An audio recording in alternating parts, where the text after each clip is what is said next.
मेरा नाम सलीम इत्रसाज था, या यूं कहूं मैं खुशबुओं का गुलाम था। लोग कहते थे मेरे बोतलों में जादू है, पर सच कहूं तो जादू मेरा नहीं, उस औरत का था। ये जो कहानी मैं आपको सुनाने जा रहा हूं, ये महज एक कहानी नहीं, बल्कि मेरी जिंदगी का वो काला सच है जिसे मैंने अपनी आंखों से देखा, अपने हाथों से छुआ और अपनी नाक से महसूस किया। आप में से बहुत से लोग खुशबू को सिर्फ एक एहसास समझते होंगे, पर मुझे पता है कि खुशबू सिर्फ हवा में तैरती महक नहीं होती। कभी कभी खुशबू एक जाल होती है, एक फंदा होती है, और कभी कभी तो खुशबू खुद एक जिंदा चीज होती है जो आपकी सांसों में घुसकर आपकी रूह तक को अपना गुलाम बना ले। अगर आप इस चैनल पर नए हैं तो इसे सब्सक्राइब कर लें ताकि ऐसी कहानियां आपसे छूटें नहीं। और हां, कहानी खत्म होने पर मुझे जरूर बताइएगा कि कैसी लगी और आप इसे किस शहर से देख रहे हैं। अपना नाम भी लिखिएगा ताकि मुझे पता चले कि मेरी कहानियां कहां कहां तक पहुंच रही हैं। मुझे पूरी उम्मीद है यह कहानी आपका दिल जीत लेगी और शायद आपकी नींद भी उड़ा देगी। तो चलिए शुरू करते हैं। मेरा नाम सलीम इत्रसाज है, कम से कम था तो यही। पुरानी दिल्ली की उन तंग गलियों में जहां चांदनी चौक की रौनक और जामा मस्जिद की अजान की आवाज रात दिन गूंजती रहती है, वहीं एक छोटी सी दुकान थी मेरी, सलीम का इत्र महल। नाम तो बड़ा रख लिया था, पर दुकान बस 10 बाई 10 की थी। दीवारों पर छोटी छोटी शीशे की बोतलें सजी रहती थीं, हर एक में अलग रंग का इत्र, केवड़ा, गुलाब, चमेली, खस, आबनूस, रात की रानी। पर सच कहूं तो मेरी दुकान में कुछ खास नहीं था। आसपास 10 और इत्र की दुकानें थीं, सब की सब मुझसे बेहतर चल रही थीं। मैं अपने अब्बा की तीसरी पीढ़ी का इत्रसाज था। मेरे दादा ने यह हुनर मेरे वालिद को सिखाया था और वालिद ने मुझे। पर शायद खून में हुनर का उतरना बंद हो गया था, क्योंकि मेरे हाथों में वो जादू नहीं था जो मेरे बुजुर्गों के हाथों में हुआ करता था। लोग मेरी दुकान के सामने से गुजर जाते, कभी अंदर झांकते तक नहीं थे। मेरे इत्र में वो बात नहीं थी, वो खुशबू नहीं थी जो लोगों को खींच लाए। धीरे धीरे कर्ज बढ़ता गया। किराया, बिजली का बिल, कच्चा माल, सब कुछ उधार पर चल रहा था। मेरी बीवी फातिमा कभी कुछ कहती नहीं थी, पर उसकी आंखों में जो निराशा और चिंता की लकीरें उभर आई थीं, वो मुझसे ज्यादा तेज आवाज में चीखती थीं। 2 बच्चे थे, सना और इमरान। दोनों छोटे थे, मासूम थे और मुझसे हमेशा पूछते थे, अब्बू आज खाने में क्या है? और मैं उनके सवाल का जवाब देने से पहले ही अपनी नजरें झुका लेता था। वो बरसात का महीना था, जुलाई की एक उमस भरी रात। चांदनी चौक की गलियों में पानी भरा था और दुकान में नमी की बदबू घुस आई थी। शाम का वक्त था, करीब 8 बजे होंगे। मैं दुकान बंद करने की तैयारी में था, बोतलों को ठीक से रख रहा था, जब अचानक हवा में एक अजीब सी महक उठी। यह महक ऐसी थी जैसी मैंने पहले कभी नहीं सूंघी थी। न गुलाब थी, न चमेली, न केवड़ा, न आबनूस। कुछ ऐसा था जो इन सबसे अलग था, मीठा पर साथ में कड़वा भी, हल्का पर गहरा भी, ताजा पर पुराना भी, जैसे किसी पुरानी हवेली की दीवारों से उठती महक हो, जहां कभी बहुत सारी खुशियां रही हों और फिर बहुत सारे दुख भी। मेरे हाथ अपने आप रुक गए। मैंने गहरी सांस ली और वो खुशबू मेरे फेफड़ों में भर गई। मेरा दिल तेजी से धड़कने लगा। एक इत्रसाज के तौर पर मुझे पता था कि यह कोई मामूली खुशबू नहीं थी, ये कुछ और थी, कुछ जादुई, कुछ खतरनाक, कुछ ऐसा जो मुझे खींच रहा था अपनी तरफ। मैंने दुकान के दरवाजे की तरफ देखा।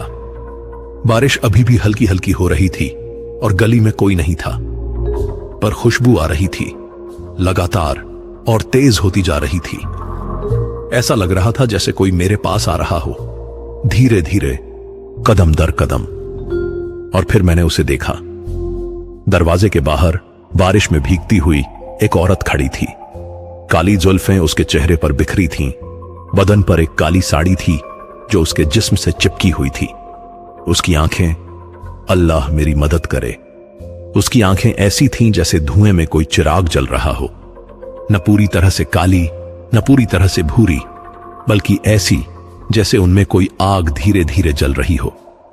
और उसके होंठों पर एक मुस्कान थी, ऐसी मुस्कान जो न तो खुशी की थी न धमकी, बल्कि कुछ और थी। रहस्य शायद, या फिर शायद एक चुनौती। मैं वहीं जम गया। मेरी जबान जैसे लकवा मार गई। वो धीरे धीरे दुकान के अंदर आई। उसके कदमों की आवाज नहीं आ रही थी। बारिश के पानी में भीगी हुई साड़ी से पानी टपक रहा था, पर फर्श पर कोई निशान नहीं बन रहा था।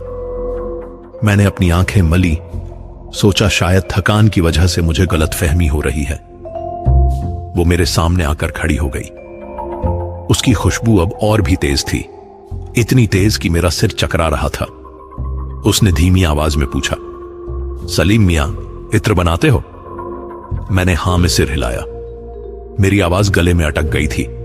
वो मुस्कुराई। अमर खुशबू बनाना चाहोगे? ऐसी खुशबू जो कभी मिटे नहीं, जो लोगों को पागल कर दे, जो तुम्हारी किस्मत बदल दे। मेरे कान खड़े हो गए। अमर खुशबू? मैंने अपनी पूरी जिंदगी में इत्र बनाए थे, पर एक भी ऐसा नहीं था जो 2-3 घंटे से ज्यादा टिक पाए। और ये औरत बात कर रही थी अमर खुशबू की। क्या मतलब? मैंने हिम्मत जुटाकर पूछा। उसने अपनी काली आंखें मुझ पर गड़ाईं। अमर खुशबू का मतलब है वो खुशबू जो कभी मरे नहीं। एक बूंद लगाओ और हफ्तों तक महकती रहे। लोग तुम्हारे पीछे पागल हो जाए, तुम्हारी दुकान के बाहर लाइन लग जाए, तुम अमीर बन जाओ, मशहूर बन जाओ। पर उसने 1 सेकंड के लिए रुककर मेरी आंखों में झांका। इसकी कीमत भी चुकानी पड़ेगी। मैं जानता था कि इस दुनिया में कुछ भी मुफ्त नहीं मिलता, पर उस वक्त मेरी हालत ऐसी थी कि मैं कुछ भी करने को तैयार था। कर्ज के बोझ तले दबा हुआ, परिवार की निराश निगाहें, बच्चों के भूखे पेट, सब कुछ मेरे सामने घूम गया। मैं तैयार हूं, मैंने बिना सोचे कह दिया। उस औरत की मुस्कान और चौड़ी हो गई। उसने अपना हाथ आगे बढ़ाया। तो चलो, मैं तुम्हें वो जगह दिखाती हूं जहां अमर खुशबू बनती है। मैंने उसका हाथ पकड़ा। उसकी हथेली बर्फ की तरह ठंडी थी, पर उसकी पकड़ इतनी मजबूत थी कि मैं चाहकर भी अपना हाथ छोड़ा नहीं सकता था।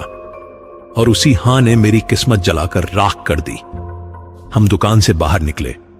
बारिश अब भी हो रही थी, पर उस औरत के ऊपर एक बूंद भी नहीं पड़ रही थी। हम चांदनी चौक की भीड़ से गुजरे, फिर एक तंग गली में मुड़े, फिर एक और गली, और फिर एक और। मुझे लग रहा था जैसे हम एक अंधेरी भूल भुलैया में घुसते जा रहे हैं। हर मोड़ के साथ रोशनी कम होती जा रही थी और हवा भारी होती जा रही थी। आखिरकार हम एक पुरानी उजड़ी हुई हवेली के सामने पहुंचे। यह हवेली शायद कभी बहुत खूबसूरत रही होगी, पर अब इसकी दीवारें टूटी हुई थीं, खिड़कियों के शीशे चकनाचूर थे और दरवाजा अधखुला लटक रहा था। हवेली के गेट पर कुछ लिखा था, शायद कोई नाम, पर वो इतना पुराना और मिटा हुआ था कि पढ़ा नहीं जा सकता था। अंदर आओ, उस औरत ने कहा। मैं डरा हुआ था, पर मैंने हिम्मत की और उसके पीछे पीछे अंदर चला गया। हवेली के अंदर का नजारा और भी डरावना था। दीवारों पर काई जमी थी, छत से पानी टपक रहा था और हर तरफ एक अजीब सी सीलन की बदबू थी। पर उस बदबू के बीच में वही खुशबू भी थी, वो अमर खुशबू। हम एक बड़े से हॉल में पहुंचे। हॉल के बीचों बीच एक बड़ा सा चूल्हा था और उस चूल्हे के ऊपर एक काली देगची रखी थी। चूल्हे में आग नहीं थी, पर देगची में कुछ उबल रहा था, धीरे धीरे, बिना किसी आवाज के। उस औरत ने मुझे देगची के पास बुलाया। देखो इसमें, उसने कहा। मैंने झुककर देगची में झांका। अंदर एक काला गाढ़ा तरल पदार्थ था, जिसमें से वही खुशबू उठ रही थी, पर साथ में कुछ और भी था, कुछ जले हुए बालों जैसी बदबू भी। यह क्या है? मैंने पूछा। उस औरत ने धीरे से मुस्कुराते हुए कहा, अमर खुशबू आग और औरत दोनों से बनती है। मेरा दिल धक से रह गया। मतलब? उसने मेरी आंखों में सीधे देखते हुए कहा, हर रात किसी औरत की एक लट जलाओ, उसकी राख से इत्र बनाओ, पर ध्यान रहे वो औरत जिंदा रहनी चाहिए, तभी खुशबू जीवित रहेगी। अगर औरत मर गई तो खुशबू भी मर जाएगी। मेरे पूरे शरीर में एक सिहरन दौड़ गई। ये क्या कह रही थी ये औरत? किसी जिंदा औरत के बाल जलाना, यह तो गुनाह था, यह तो पाप था। नहीं, मैंने कहा, मैं ये नहीं कर सकता। उस औरत ने मेरी बांह पकड़ ली। उसकी पकड़ इतनी सख्त थी कि मुझे दर्द हुआ। सलीम, उसने धीमी पर सख्त आवाज में कहा, तुमने हां कर दी है, अब पीछे नहीं हट सकते। और वैसे भी सोचो, तुम्हारी बीवी, तुम्हारे बच्चे, तुम्हारा कर्ज, सब कुछ ठीक हो जाएगा। बस एक छोटा सा काम करना है। मेरे मन में युद्ध छिड़ गया। एक तरफ मेरा ईमान था, मेरा ज़मीर था, और दूसरी तरफ मेरी परेशानियां थीं, मेरी मजबूरियां थीं, और मेरा लालच था। अमीर बनने का लालच, मशहूर होने का लालच। आखिरकार मेरे लालच ने मेरे डर को दबा दिया। ठीक है, मैंने कहा, मैं करूंगा। उस रात मैं अपनी दुकान पर वापस आया तो सुबह के 5 बज चुके थे। फातिमा जाग रही थी, परेशान और डरी हुई। जब मैंने दरवाजा खोला तो उसने राहत की सांस ली, पर फिर गुस्से से बोली, कहां थे तुम पूरी रात? मैं कितना परेशान हुई पता है? मैं उसे क्या जवाब देता? क्या कहता कि मैं एक अजनबी औरत के साथ एक उजड़ी हवेली में था, जहां मुझे सिखाया गया कि कैसे जिंदा औरतों के बाल जलाकर इत्र बनाया जाता है। वो मुझे पागल समझती या शायद डर जाती। बस काम था, मैंने झूठ बोला। एक बड़े ग्राहक से मिलना था। फातिमा ने मेरी आंखों में देखा। उसे पता था मैं झूठ बोल रहा हूं, पर उसने कुछ नहीं कहा। बस अपना घूंघट ठीक किया और रसोई की तरफ चली गई। मैं अपने कमरे में गया और बिस्तर पर लेट गया, पर नींद नहीं आई। मेरे दिमाग में वो औरत का चेहरा घूम रहा था। वो उजड़ी हवेली घूम रही थी, और वो देगची में उबलता काला तरल घूम रहा था। और सबसे ज्यादा घूम रहे थे उसके आखिरी शब्द, कल रात से शुरू करना। पहली औरत ढूंढो, उसके बाल काटो, जलाओ और राख मुझे ला कर दो। मैंने आंखें बंद की और खुद को समझाने की कोशिश की कि यह सब सिर्फ एक बुरा सपना था। पर मेरी नाक में अभी भी वो खुशबू थी, वो अमर खुशबू, और मेरी हथेली पर अभी भी उस औरत की ठंडी पकड़ का एहसास था। दिन भर मैं दुकान पर बैठा रहा, पर कोई ग्राहक नहीं आया। बस 1-2 लोग झांक कर चले गए। शाम होते होते मेरा मन और भी बेचैन हो गया। उस औरत ने कहा था, आज रात से शुरू करना। पर मैं कहां से किसी औरत को ढूंढूं और कैसे उसके बाल काटूं? रात के 8 बजे जब मैं दुकान बंद कर रहा था, तभी एक बूढ़ी औरत मेरी दुकान के सामने से गुजरी। उसके सफेद बाल खुले थे, कंधों तक लटक रहे थे। वो एक फटी पुरानी साड़ी पहने थी और हाथ में एक भीख का कटोरा था। मेरे दिमाग में एक शैतानी ख्याल आया, ये बुढ़िया, अगर मैं इससे थोड़े बाल मांग लूं या खरीद लूं? अम्मा, मैंने उसे आवाज दी। वो रुक गई और मेरी तरफ देखा। उसकी आंखों में एक थकान थी, एक उम्मीद भी। अम्मा, क्या मैं तुमसे कुछ मांग सकता हूं? मैंने पूछा। क्या चाहिए बेटा? उसने कमजोर आवाज में पूछा। तुम्हारे बालों की एक लट, बस एक छोटी सी लट, मैं तुम्हें पैसे दूंगा। उस बुढ़िया ने मुझे अजीब नजरों से देखा। बाल? किस लिए? बस एक खास इत्र बनाना है, मैंने झूठ बोला। पुराने जमाने का नुस्खा है। बुढ़िया ने कुछ सोचा, फिर बोली, कितने पैसे दोगे?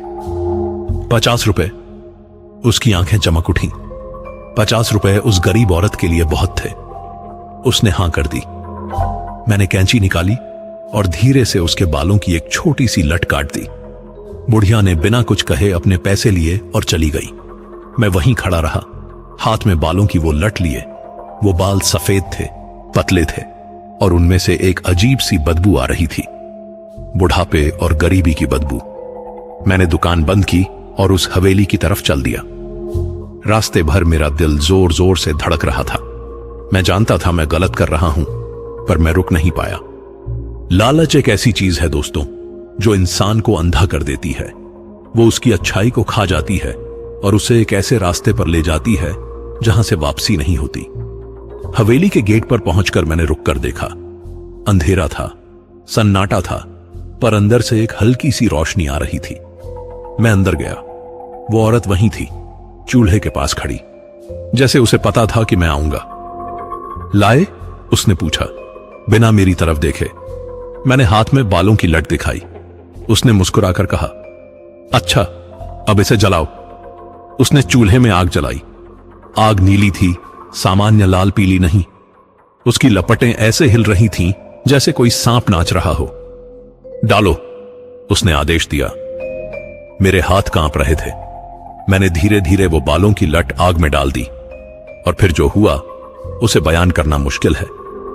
बाल जलने लगे पर कोई सामान्य धुआं नहीं निकला। एक मोटा काला धुआं उठा और उसमें से एक ऐसी खुशबू फैलने लगी जो मैंने अपनी जिंदगी में कभी नहीं सूंघी थी। वो मीठी थी, बहुत मीठी, पर साथ में कुछ कड़वी भी, कुछ ऐसी जो आपकी नाक से होती हुई सीधे दिमाग में घुस जाए और वहां बस जाए। मैं मंत्रमुग्ध होकर देखता रहा।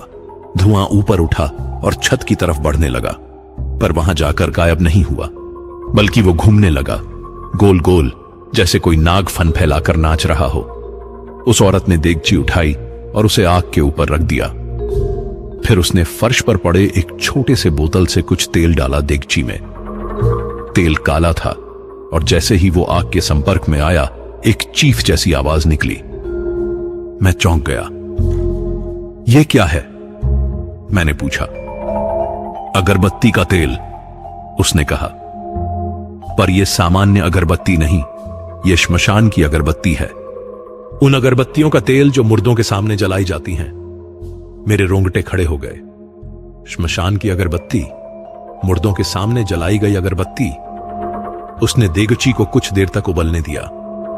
धुआं और तेज होता गया और खुशबू और गहरी होती गई।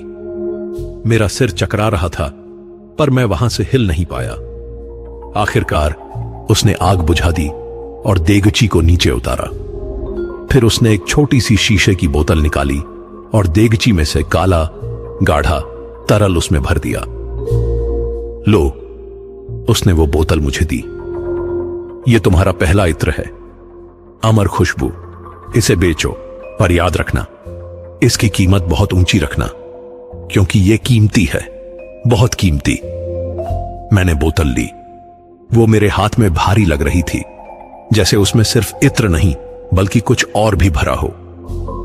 और हां, उसने मेरी आंखों में देखते हुए कहा, हर रात एक औरत के बाल, अगर एक भी रात चूक गए तो तुम्हारा खेल खत्म, समझे? मैंने हां में सिर हिलाया। उस रात मैं घर वापस आया तो सुबह होने वाली थी। मैंने वो बोतल अपनी अलमारी में छुपाकर रख दी और बिस्तर पर लेट गया। पर नींद कहां आनी थी। मेरे दिमाग में बस एक ही बात घूम रही थी, मैंने क्या किया, मैं किस रास्ते पर चल पड़ा हूं। अगले दिन जब मैंने अपनी दुकान खोली तो मैंने वो बोतल बाहर रख दी।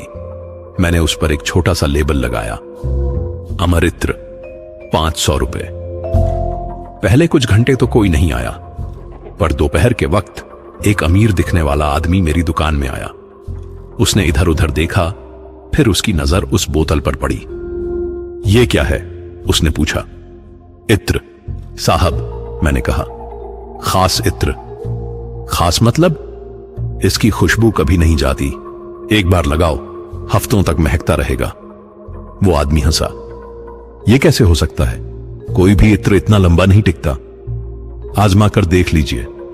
मैंने बोतल उसकी तरफ बढ़ाई। उसने बोतल खोली और थोड़ा सा इत्र अपनी कलाई पर लगाया। जैसे ही इत्र उसकी त्वचा को छुआ, उसकी आंखें फैल गईं। उसने गहरी सांस ली और फिर एक अजीब सी मुस्कान उसके चेहरे पर आ गई। ये तो कमाल है, उसने कहा। मैंने ऐसी खुशबू पहले कभी नहीं सूंघी। तो लोगे? मैंने पूछा। कितने की है? 500 रुपए। उसने बिना कुछ सोचे 500 रुपए मेरे हाथ में रख दिए और बोतल ले गया। मैं हैरान रह गया, इतनी आसानी से 500 रुपए। अगले 3-4 दिनों में वो आदमी फिर से आया और उसके साथ उसके 5 दोस्त भी थे। सबने इत्र खरीदा, फिर उनके दोस्त आए, फिर उनके दोस्त। एक हफ्ते में मेरी दुकान के बाहर लाइन लगने लगी। मैं अमीर होता जा रहा था। मैंने अपना सारा कर्ज चुका दिया, फातिमा को नए कपड़े दिलाए, बच्चों को अच्छा खाना मिलने लगा, दुकान का किराया समय पर देने लगा। पर हर रात मुझे उस हवेली में जाना पड़ता था। हर रात मुझे एक नई औरत ढूंढनी पड़ती थी। कभी कोई भिखारिन, कभी कोई नशेड़ी औरत, कभी कोई वेश्या। मैं उन्हें पैसे देता, उनके बाल काटता और फिर उस हवेली में जाकर उन्हें जलाता। शुरू में तो मुझे बुरा लगता था, मेरा दिल कहता था कि यह गलत है। पर धीरे धीरे पैसों की चमक ने मेरे दिल की आवाज को दबा दिया। मैं खुद को समझाने लगा कि मैं तो बस बाल खरीद रहा हूं, कोई गुनाह नहीं कर रहा। पर मेरा दिल जानता था यह सब बहुत गलत था और जल्द ही मुझे इसकी कीमत चुकानी पड़ने वाली थी। 3 महीने बीत गए थे, 3 महीने जिनमें मेरी जिंदगी पूरी तरह से बदल गई थी। मेरी दुकान अब चांदनी चौक की सबसे मशहूर इत्र की दुकान बन चुकी थी। सलीम का इत्र महल का नाम अब दिल्ली से बाहर तक फैल चुका था। लोग जयपुर से, लखनऊ से, यहां तक कि मुंबई से भी मेरा इत्र खरीदने आते थे। मेरी दुकान अब पहले जैसी छोटी नहीं रही थी। मैंने बगल की 2 दुकानें भी ले ली और उन्हें जोड़कर एक बड़ा शोरूम बना लिया। शीशे की अलमारियां, संगमरमर का फर्श, शानदार लाइटिंग, सब कुछ बदल गया था। पर सबसे ज्यादा बिकने वाला इत्र वही था, अमर इत्र।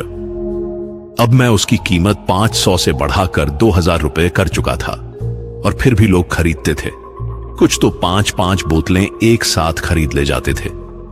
एक बार एक शेख आया दुबई से, उसने 50 बोतलें एक बार में खरीद लीं, 1 लाख रुपए एक दिन में। फातिमा खुश थी, बच्चे खुश थे। मैंने एक बड़ा घर खरीद लिया था, पुरानी दिल्ली में ही, पर बहुत शानदार। 3 मंजिला, छत पर बगीचा और सबसे अच्छी बात, एक अलग कमरा सिर्फ मेरे लिए, जहां मैं अपना काम करता था। पर यह सब खुशियां सिर्फ दिन में थीं। रात होते ही मेरी असली जिंदगी शुरू होती थी, वो काली डरावनी जिंदगी जो किसी को पता नहीं थी। हर रात जब शहर सो जाता था, मैं बाहर निकलता था। अब मुझे औरतें ढूंढने में ज्यादा मेहनत नहीं करनी पड़ती थी। मुझे पता था वो कहां मिलेंगी। पुरानी दिल्ली के उन अंधेरे इलाकों में जहां रोशनी नहीं पहुंचती, जहां गरीबी और मजबूरी रहती है। कभी कभी तो मैं उन औरतों को पहचानने भी लग गया था। वो गरीब बेबस औरतें जो रोज रात को सड़कों पर निकलती थीं, भीख मांगने या कुछ कमाने की उम्मीद में। मैं उनके पास जाता, कुछ पैसे देता और उनके बालों की एक लट मांगता। ज्यादातर औरतें बिना सवाल किए दे देती थीं। पैसों की जरूरत थी उन्हें, और कुछ बाल तो क्या चीज थे। पर कुछ औरतें शक करती थीं। क्यों चाहिए तुम्हें मेरे बाल? वो पूछती थीं। तब मैं झूठ बोलता। एक बीमार बच्चे के लिए ताबीज बनाना है या कोई पुरानी दवा बनानी है, और वो मान जाती थी। गरीबी में लोग कुछ भी मान लेते हैं, कुछ भी कर लेते हैं। हर रात मैं उस हवेली में जाता था। वो औरत हमेशा वहीं होती थी, चूल्हे के पास। मैं उसे कभी खाते पीते नहीं देखा, कभी सोते नहीं देखा। वो बस वहीं होती थी, हमेशा, जैसे वो उस जगह का हिस्सा हो। मैं बाल देता, वो उन्हें उस नीली आग में जलाती और फिर उस राख से इत्र बनाती।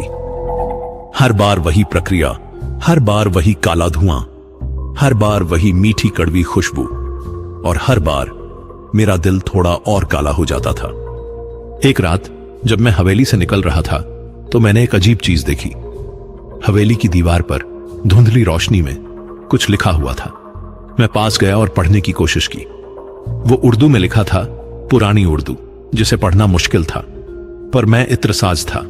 उर्दू मेरी मातृभाषा थी।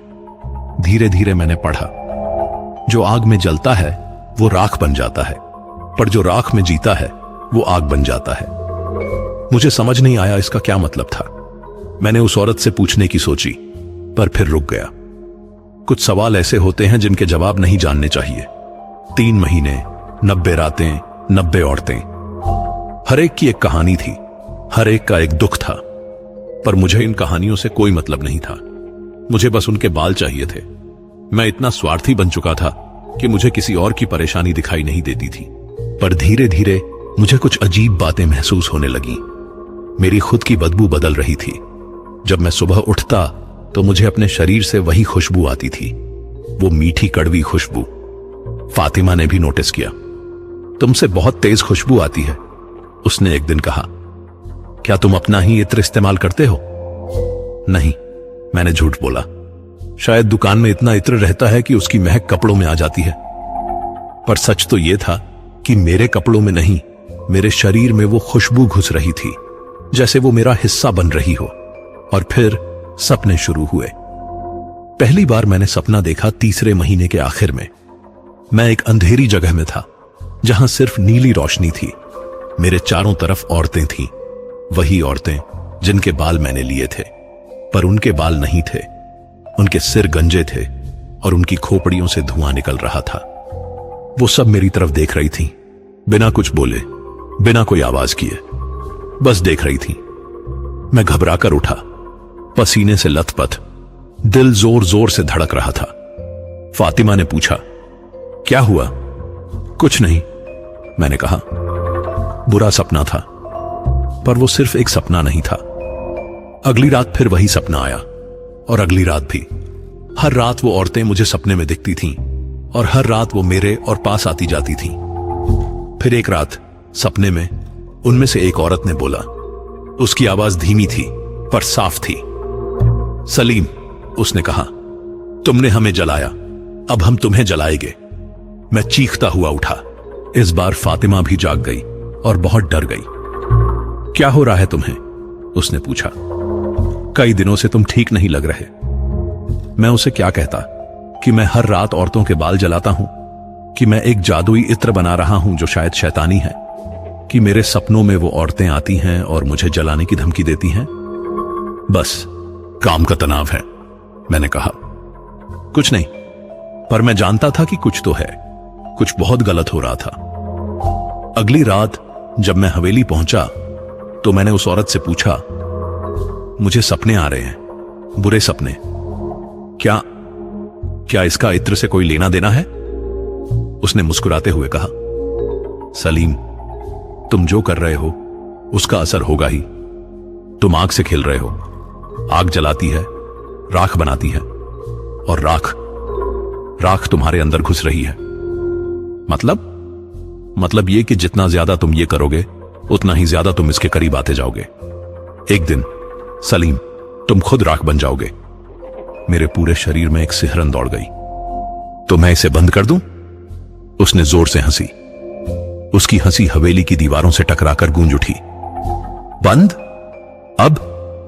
सलीम, तुम बहुत देर से इसमें फंस चुके हो। अब तुम इससे बाहर नहीं निकल सकते। तुम्हें हर रात आना होगा, हर रात बाल जलाने होंगे,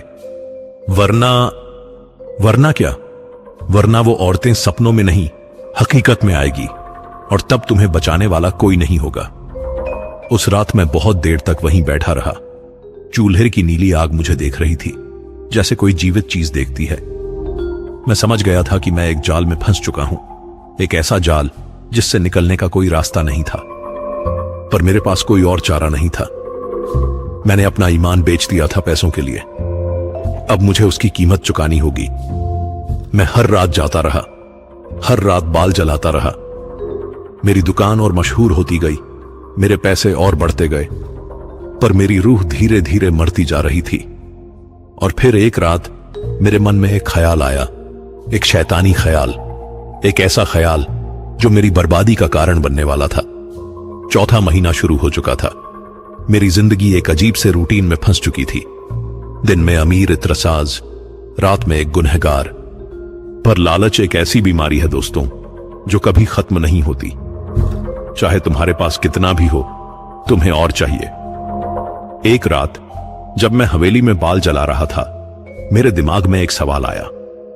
अगर किसी गरीब औरत के बालों से इतना कमाल का इत्र बनता है, तो किसी खूबसूरत जवान औरत के बालों से कैसा इत्र बनेगा? कितनी ताकतवर होगी वो खुशबू? कितने पैसे मिलेंगे? और फिर मेरी नजर उस औरत पर पड़ी। वो औरत जो मुझे ये सब सिखा रही थी, जो हमेशा उस हवेली में रहती थी। उसके काले घने लंबे बाल, उसकी रहस्यमयी खूबसूरती। अगर उसके बालों से इत्र बना लूं तो? पर नहीं, यह सोचना भी गलत था। वो औरत मेरी उस्ताद थी, उसने मुझे यह सब सिखाया था। उसके साथ धोखा करना नहीं, यह मैं नहीं कर सकता था। पर शैतान कभी चैन से नहीं बैठता। वो हर रात मेरे कान में फुसफुसाता रहता, सोचो सलीम, उसके बालों से बनी खुशबू कितनी अमीर बना देगी तुम्हें। एक बोतल से लाखों कमा लोगे, बस एक बार, बस एक बार। 2 हफ्ते तक मैं इस सोच में रहा। हर रात जब मैं हवेली जाता, मैं उसके बालों को देखता, कैसे वो हवा में लहराते थे, कैसे उनमें से खुद की एक खुशबू आती थी, कुछ अजीब, कुछ पुरानी, कुछ जादुई। और फिर एक रात मैंने फैसला कर लिया। वो रात पूर्णिमा की थी। हवेली में सामान्य से ज्यादा अंधेरा था, जैसे चांद की रोशनी वहां घुस ही नहीं पा रही थी। मैं हवेली पहुंचा तो उस औरत ने कहा, आज कोई बाल नहीं लाए? नहीं, मैंने कहा, आज मैं थोड़ा थक गया था। उसने अजीब नजरों से मुझे देखा, फिर बोली, ठीक है, कल ले आना, पर याद रखना एक भी रात मिस नहीं करनी चाहिए। हां, याद रहेगी। मैं वहीं कुछ देर बैठा रहा, बातें करता रहा। मैंने उससे पूछा, तुम्हारा नाम क्या है? इतने दिनों से आ रहा हूं पर कभी पूछा नहीं। वो मुस्कुराई। नाम? बहुत पुराना हो गया है मेरा नाम, इतना पुराना कि खुद मुझे याद नहीं। तुम मुझे बस वो कहकर बुला लो। तुम हमेशा यहीं रहती हो? हां, मेरा घर यही है, यही मेरी दुनिया है। तुम्हारा कोई परिवार नहीं? उसकी मुस्कान फीकी पड़ गई। था, बहुत समय पहले, पर अब नहीं। मुझे थोड़ा बुरा लगा। मैंने सोचा शायद इस औरत की भी अपनी कहानी है, अपना दर्द है। पर मेरा शैतान फिर भी मेरे कान में फुसफुसा रहा था, इसके बाल, सलीम, बस थोड़े से बाल। मैं उठ गया। चलता हूं, कल फिर आऊंगा। जैसे ही मैं जाने लगा उसने मुझे रोका। सलीम, उसने कहा, तुम्हारे मन में कुछ चल रहा है, मैं देख सकती हूं। जो भी सोच रहे हो मत करना, समझे? मेरा दिल धक से रह गया। क्या वो जानती थी? क्या वो मेरे मन की बात पढ़ सकती थी? कुछ नहीं सोच रहा, मैंने जल्दी से कहा और बाहर निकल गया। पर मेरा मन नहीं माना। शैतान इतनी आसानी से हार नहीं मानता। अगले 3 दिन मैं रोज हवेली गया, रोज बाल जलाए, पर मेरा मन उसके बालों पर अटका था। और फिर चौथी रात मैंने अपना प्लान बना लिया। मैं हवेली पहुंचा और जैसे हमेशा करता था, बाल जलाए, इत्र बनाया। फिर मैंने कहा, मुझे कुछ देर यहीं बैठना है, मन बहुत परेशान है। ठीक है, उसने कहा, बैठो। वो चूल्हे के पास बैठ गई और मैं थोड़ी दूर एक टूटी कुर्सी पर बैठ गया। हम दोनों चुप थे। हवेली में सिर्फ हवा की सरसराहट सुनाई दे रही थी। कुछ देर बाद मैंने देखा कि उसकी आंखें बंद हो रही हैं। शायद वो थक गई थी या शायद उसे नींद आ रही थी। मेरा दिल तेजी से धड़कने लगा। यह मौका था। मैं धीरे से उठा। मेरी जेब में एक छोटी कैंची थी, वही जिससे मैं औरतों के बाल काटता था। मैं बहुत आहिस्ता से उसके पास गया। उसकी सांसें गहरी हो रही थीं, जैसे वो गहरी नींद में चली गई हो। मैंने अपना हाथ बढ़ाया। मेरी उंगलियां कांप रही थीं। मैंने उसके बालों की एक लट को पकड़ा। वो बाल बर्फ की तरह ठंडे थे, पर रेशम की तरह मुलायम। मैंने कैंची निकाली। एक पल के लिए मैं रुक गया। मेरा जमीर चीख रहा था, मत करो, यह गलत है।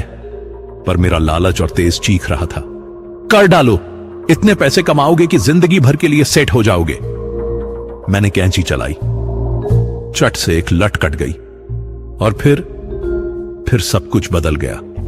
जैसे ही बाल कटे, हवा में एक तेज चीख गूंजी, इतनी तेज कि मेरे कान फट जाए। हवेली हिलने लगी, दीवारें कांपने लगी। उस औरत की आंखें खुल गईं, पर अब वो सामान्य आंखें नहीं थीं। वो पूरी तरह से लाल हो गई थीं, जैसे उनमें आग भर गई हो। वो खड़ी हो गई। उसके बाल हवा में लहराने लगे, जैसे कोई तूफान चल रहा हो।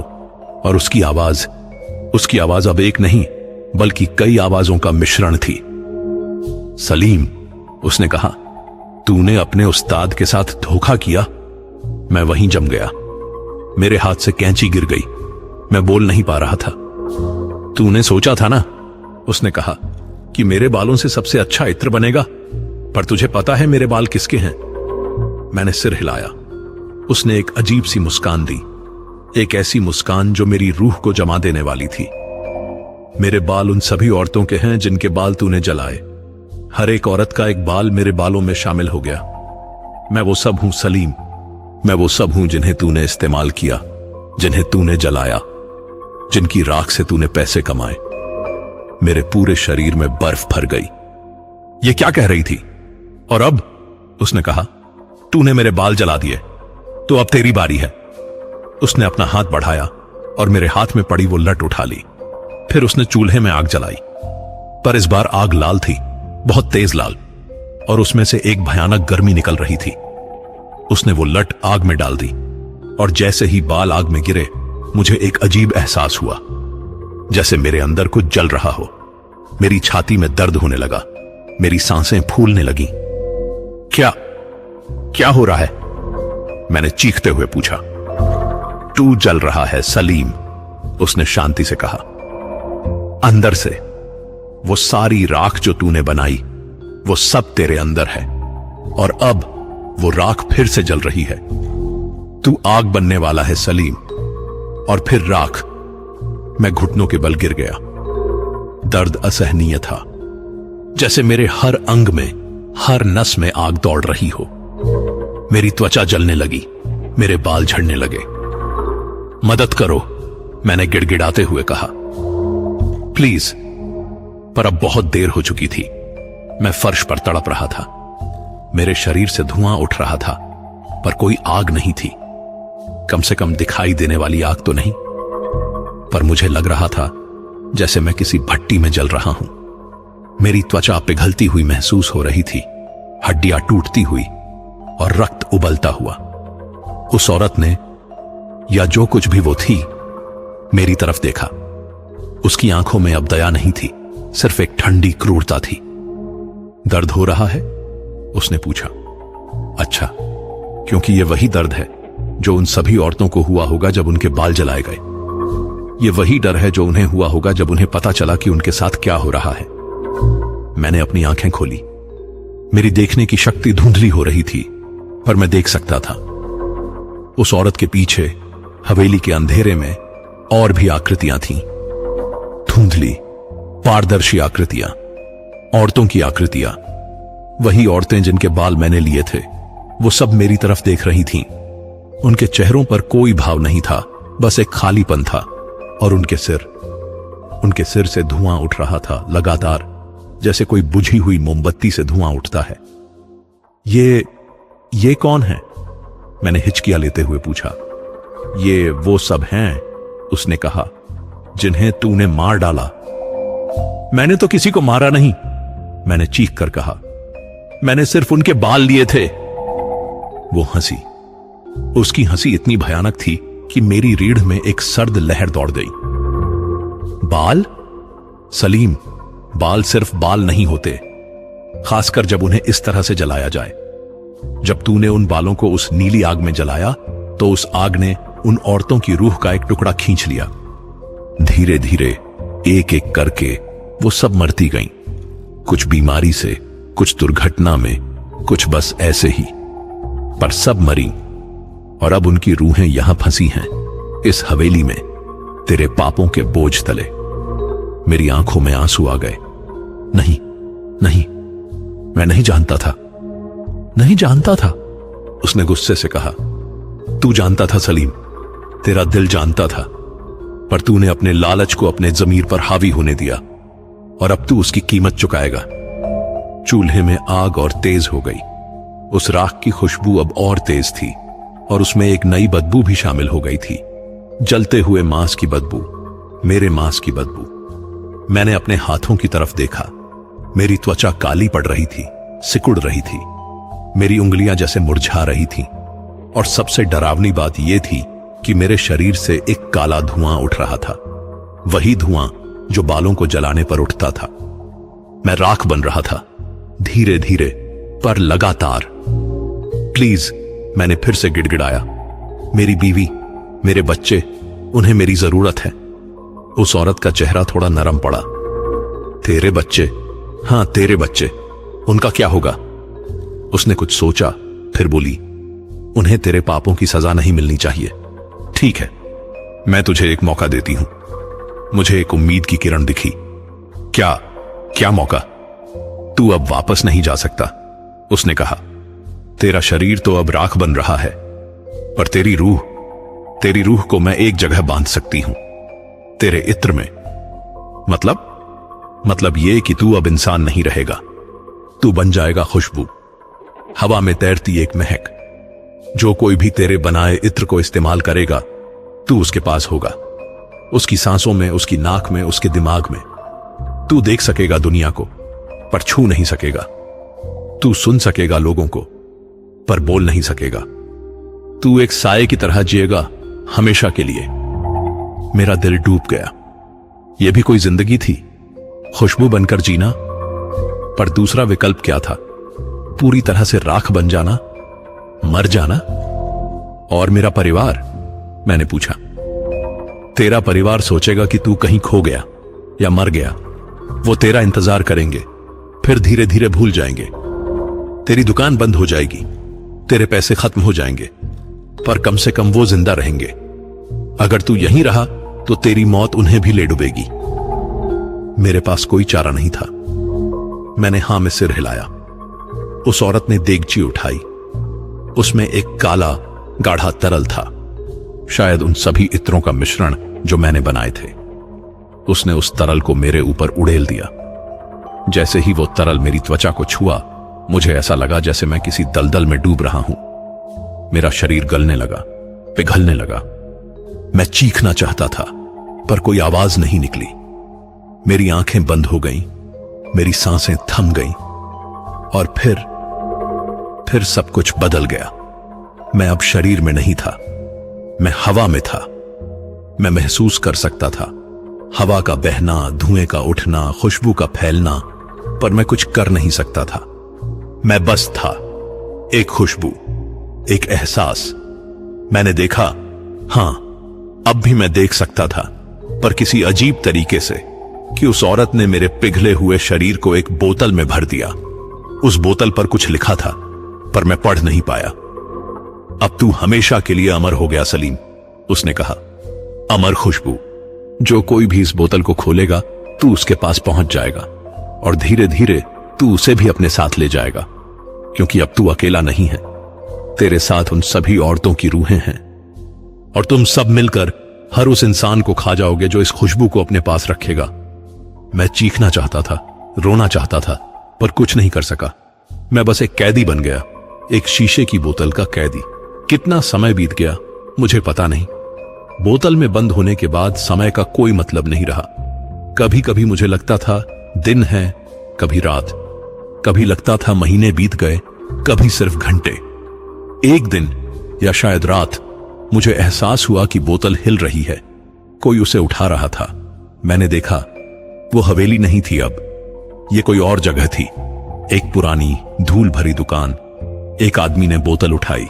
उसकी आंखों में लालच था, वही लालच जो कभी मेरी आंखों में था। उसने बोतल पर लगे लेबल को पढ़ा। अमर इत्र, वो बुदबुदाया। देखते हैं कितना अमर है। उसने बोतल खोली और मैं बाहर निकला, धुएं की तरह, हवा की तरह। मैं उसकी नाक में घुसा, उसके फेफड़ों में भरा। उसने गहरी सांस ली और मुस्कुराया। वाह, उसने कहा, क्या खुशबू है। पर वो नहीं जानता था कि इस खुशबू के साथ और भी बहुत कुछ आया था। मेरी रूह, उन औरतों की रूहें, और वो श्राप जो मुझ पर डाला गया था। अब ये आदमी भी धीरे धीरे मेरी तरह बनेगा। धीरे धीरे ये भी राख बनेगा, और मैं बस देखता रहूंगा, असहाय, बेबस। आज मेरी दुकान बंद पड़ी है। फातिमा और बच्चे कहां हैं मुझे नहीं पता। शायद उन्होंने मुझे भुला दिया होगा, शायद उन्हें बता दिया गया होगा कि मैं मर गया, और एक तरह से मैं मर ही गया हूं। पर मेरे बनाए इत्र की कुछ बोतलें अभी भी दुनिया में कहीं कहीं होंगी। पुरानी दुकानों में, घरों की अलमारियों में, किसी पुराने ट्रंक में। कहते हैं जिसने भी उस राख की सुगंध को खोला, उसे धुआं पकड़ लेता है, और वो भी धीरे धीरे हवा में घुल जाता है। शायद आपके शहर में भी कोई बोतल पहुंच चुकी हो। अगर कभी आपको कहीं जले हुए बालों जैसी मीठी महक आए जो बहुत खूबसूरत लगे, पर साथ में थोड़ी अजीब भी, तो समझ लेना सलीम इत्रसाज अभी भी जिंदा है, खुशबू बनकर। और अगर आपने गलती से उस बोतल को खोल लिया, तो बस याद रखिएगा, मैंने आपको चेताया था, क्योंकि अब आप भी वही करोगे जो मैंने किया। आप भी उसी रास्ते पर चलोगे, और आखिर में आप भी एक खुशबू बन जाओगे। राख की सुगंध कभी नहीं मिटती, वो बस एक शरीर से दूसरे शरीर में फैलती रहती है, हमेशा के लिए। मेरा नाम सलीम इत्रसाज था। अब मैं सिर्फ एक खुशबू हूं, और शायद आप भी जल्द ही बन जाए।